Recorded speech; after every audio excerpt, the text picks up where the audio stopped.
آج ہم ماہ رمضان المبارک کو قیمتی بنانے میں درود شریف کے زبردست کردار پر بات کریں گے اور بتائیں گے کہ کس طرح درود شریف روزے کی تکمیل کرتا ہے۔ یہ بہت اہم ویڈیو ہے، اس لیے آخر تک ضرور دیکھیں۔ الحمدللہ، اللہ کا بہت شکر ہے کہ اس نے ہمیں مسلمان بنایا اور حضور صلی اللہ علیہ وسلم کا امتی بنایا۔ رمضان کا مہینہ مسلمانوں کے لیے اللہ سبحانہ و تعالی کی طرف سے ایک عظیم تحفہ ہے، تو اس تحفے کی قدر کی جائے۔ جب رمضان المبارک کا چاند نکلتا ہے تو اللہ تعالیٰ حضرت جبرائیل امین علیہ السلام سے فرماتے ہیں کہ حوران بہشت کو زیب و زینت کا حکم دو اور ان کو آواز دو کہ اہل آسمان اور اہل زمین ہوشیار ہو جاؤ کہ یہ رمضان المبارک کا مہینہ ہے، جو شخص اس کی تعظیم کرے گا وہ بخشا جائے گا، اور شیطان کو قید کر دو تاکہ روزے دار گناہ کرنے سے بچ جائیں۔ حضور اقدس صلی اللہ علیہ وسلم نے ارشاد فرمایا کہ رمضان مبارک میں جنت کے دروازے کھول دیے جاتے ہیں اور سرکش شیاطین کو قید کر دیا جاتا ہے۔ اسی کی وجہ سے بڑے بڑے گناہ گاروں کو بھی نیک اعمال کرنے کی توفیق ہو جاتی ہے۔ پیارے دوستوں، یوں تو ہر سال، ہر مہینہ، تمام دن اللہ تعالیٰ ہی کے پیدا کیے ہوئے ہیں، لیکن اس نے بعض دنوں اور بعض مہینوں کو بعض پر فضیلت دی ہے۔ اللہ رب العزت نے اس بابرکت مہینے کو خاص طور پر اپنی طرف منسوب کیا ہے، یعنی رمضان اللہ کا مہینہ ہے۔ جب اللہ تعالیٰ نے اس مہینے کو اپنی طرف منسوب کیا تو اس خصوصیت سے یہ بات واضح ہو گئی کہ اس کا اللہ سبحانہ و تعالیٰ کے ساتھ ایک خاص تعلق ہے، جس کی وجہ سے یہ مبارک مہینہ دوسرے مہینوں سے ممتاز اور جدا ہے۔ یہی مطلب ہے اس ارشاد کا کہ رمضان اللہ کا مہینہ ہے، ورنہ تمام مہینے ہی اللہ کے ہیں۔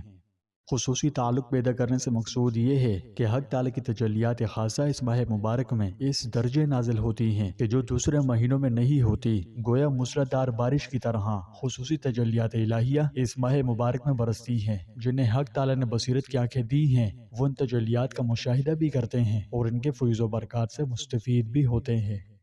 یہ اسلامی قمری تقویم کا 9واں مہینہ ہے۔ اس کے نام کی وجہ، جیسا کہ حدیث شریف میں مذکور ہے، یہ ہے کہ یہ لفظ رمز سے مشتق ہے، اور رمز عربی میں جلا دینے کے معنی میں آتا ہے۔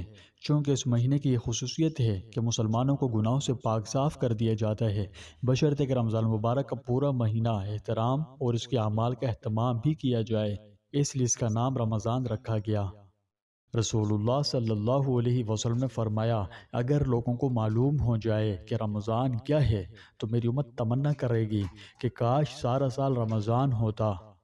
رسول اللہ صلی اللہ علیہ وسلم نے ارشاد فرمایا کہ رمضان مبارک کی جب پہلی رات آتی ہے تو آسمان کے دروازے کھول دیے جاتے ہیں، اور ان میں سے کوئی بھی دروازہ رمضان کی آخری رات تک بند نہیں ہوتا، اور کوئی مسلمان ایسا نہیں جو رمضان کی کسی رات میں نماز پڑھے مگر اللہ تعالیٰ اس کے لیے ہر سجدے کے بدلے 2500 نیکیاں لکھتا ہے، اور اس کے لیے جنت میں سرخ یاقوت کے گھر بنائے گا جس کے 60,000 دروازے ہوں گے، اور ہر دروازے کے لیے سونے کا ایک محل ہوگا جو سرخ یاقوت سے آراستہ ہوگا۔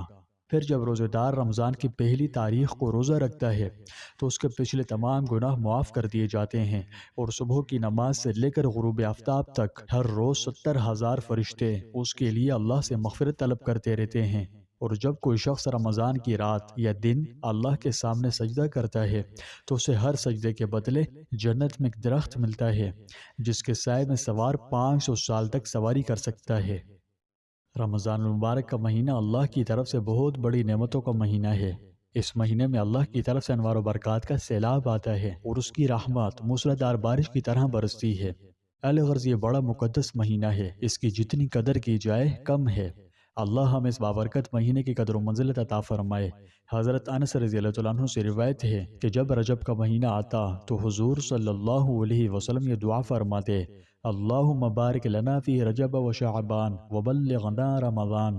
اے اللہ، ہمارے لیے رجب اور شعبان میں برکت عطا فرما اور ہمیں رمضان مبارک کی معرفت عطا فرما۔ پیارے دوستوں، ذرا غور کیجئے کہ رمضان مبارک کی آمد سے 2 مہینے پہلے ہی رمضان کے انتظار اور اشتیاق ہو رہا ہے اور اس کے حاصل کی دعا کی جا رہی ہے۔ آج کے دور میں اس کام کی توفیق اسی شخص کو حاصل ہو سکتی ہے جس کے دل میں رمضان کی صحیح قدر و قیمت ہو۔ یہ ایسا مہینہ ہے جب اللہ کی رحمت کے دریا بہتے ہیں۔ یہ روزوں، دعاؤں اور استغفار کا مہینہ ہے۔ لیکن کیا آپ جانتے ہیں کہ اس مہینے کو اور بھی کیا خاص بناتا ہے؟ نبی کریم صلی اللہ علیہ وسلم پر درود و سلام بھیجنا۔ جی ہاں، رسول اللہ صلی اللہ علیہ وسلم نے فرمایا، جو مجھ پر ایک بار درود بھیجے اللہ اس پر 10 رحمتیں نازل فرماتا ہے، اس کے 10 گناہ مٹا دیتا ہے اور اس کے 10 درجات بلند کرتا ہے۔ ایک حدیث شریف میں آتا ہے کہ جو شخص حضور صلی اللہ علیہ وسلم پر کثرت سے درود بھیجے وہ بروز قیامت حضور صلی اللہ علیہ وسلم کے سب سے زیادہ قریب ہوگا اور اسے آپ کی شفاعت بھی نصیب ہوگی۔ تو پیارے دوستوں، جب ہم روزہ رکھتے ہیں تو کھانے پینے اور دیگر دنیاوی خلفشار سے پرہیز کرتے ہیں، لیکن حقیقی روزہ صرف کھانے سے بچنے کے بارے میں نہیں ہے، یہ روح کو پاک کرتا ہے اور درود شریف اس طہارت میں مددگار ہے۔ اس کے علاوہ درود شریف ہمارے اجروں میں اضافہ کرتا ہے۔ یوں سمجھیے کہ رمضان میں ہر نیکی کو 70 گنا یا سے زیادہ بڑھا دیا جاتا ہے۔ آپ سوچئے کہ اس ماہ مقدس میں نبی کریم صلی اللہ علیہ وسلم پر درود بھیجنے کا کتنا بڑا ثواب ہوگا، جبکہ ایک درود کے بدلے اللہ کی 10 رحمتیں نازل ہوتی ہے، اور یہ عام مہینوں کی بات ہے، اور رمضان اللہ کی خصوصی عنایات کا سیزن ہے، تو اس میں رحمتوں برکتوں کا کیا ہی عالم ہوگا۔ سوچئے اور اپنے دیگر ذکر و اذکار، مسنون دعاؤں، نیک اعمال کے ساتھ کثرت سے درود شریف کا ورد بھی کیجیے۔ جیسا کہ آپ جانتے ہیں کہ درود شریف سے دل کو سکون ملتا ہے۔ بعض اوقات روزے کی حالت میں بے چینی یا کمزوری محسوس ہوتی ہے، لیکن درود روح میں سکون لاتا ہے اور روزے کو محض جسمانی جدوجہد کے بجائے ایک روحانی تجربہ بنا دیتا ہے۔ یہ اللہ کی رحمتوں کو اپنی طرف متوجہ کرنے میں ایک مقناطیسی طاقت رکھتا ہے۔ ہم جتنا زیادہ درود بھیجتے ہیں اللہ کی رحمت اتنی ہی زیادہ ہمیں گھیر لیتی ہے، اور رمضان میں جب اللہ پہلے ہی اپنی رحمتوں کی بارش کر رہا ہے تو سوچ کے دیکھیں کہ یہ مجموعہ کتنا طاقتور ہو جاتا ہے۔ اسی کے ساتھ یہ بات بھی سمجھ لیجئے کہ کچھ لوگوں کا خیال ہے کہ روزہ صرف بھوکا پیاسا رہنے کا نام ہے، لیکن رسول اللہ صلی اللہ علیہ وسلم نے اس کی روح بیان فرماتے ہوئے چند چیزیں ارشاد فرمائی، یعنی صبر و ضبط، قول و فعل میں نرمی، اور اللہ کا ذکر اور درود بھیجنا۔ آپ پورا دن روزہ رکھتے ہیں، بھوک اور پیاس کی شدت محسوس ہوتی ہے اور خوش اسلوبی سے برداشت کرتے ہیں، لیکن مان لیجئے کہ روزے میں آپ کا کسی سے کوئی جھگڑا ہو جائے، آپ جھگڑے میں پڑ جاتے ہیں، ہو سکتا ہے کہ کسی بات پر آپ اپنا صبر کھو بیٹھیں، سخت الفاظ استعمال کریں، گالم گلوچ تک نوبت پہنچ جائے۔ اب تکنیکی طور پر تو آپ کا روزہ بھی درست ہے، ایسا آپ سوچتے ہیں، کیونکہ آپ نہ کچھ کھایا نہ کچھ پیا، لیکن روحانی طور پر سوچا ہے، روحانیت میں یہ کمزور ہو گیا، کیونکہ نبی کریم صلی اللہ علیہ وسلم کے ارشاد کی روشنی میں روزہ صرف بھوکے پیاسے رہنے کا نام نہیں ہے، بلکہ یہ خود پر قابو پانے، اپنی خواہشات کو اپنے کنٹرول میں رکھنے، صبر کرنے اور اپنے دل کو صاف و پاکیزہ رکھنے کے بارے میں ہے۔ اگر ہم اپنا روزہ غصے، بدزبانی یا اللہ کو بھول جانے میں گزارتے ہیں، یعنی روزہ تو رکھ لیا مگر پورا دن سوتے ہوئے گزار دیا، تو ہم روزے کے اصل مقصد سے محروم ہو جاتے ہیں۔ ثواب بلا شبہ اس روزے پر بھی ملے گا، لیکن روزے کا جو اصل مطلب ہے اس سے محرومی ہاتھ آتی ہے۔ تو اس لیے دلائل، بدزبانی یا غفلت سے بھرا ہوا روزہ دراصل نامکمل روزہ ہے۔ اجر و ثواب بے شک اس پر بھی بہت ہے، لیکن جب اس کے آداب کو ملحوظ رکھا جائے تو جو اصل مطلوب ہے وہ حاصل ہو جاتا ہے اور بے شمار دینی و دنیاوی فوائد و برکات کا ذریعہ بھی بنتا ہے۔ اسی طرح جب ہم نبی کریم صلی اللہ علیہ وسلم پر درود بھیجتے ہیں تو ہم اپنے روزے کو برکت کی دھنی دیتے ہیں۔ یہ ہمارے ذہن کو روزے کے اصل مقصد پر مرکوز کرتا ہے، قلوب کو اللہ کے احکام کے لیے نرم کرتا ہے اور ہر صورتحال میں پرسکون رہنا آسان بنا دیتا ہے۔ تو جب ہم درود شریف کو اپنے رمضان کے معمولات میں شامل کرتے ہیں، یہ طاقتور عمل ہمارے روزے کو روحانی طور پر مکمل کرتا ہے۔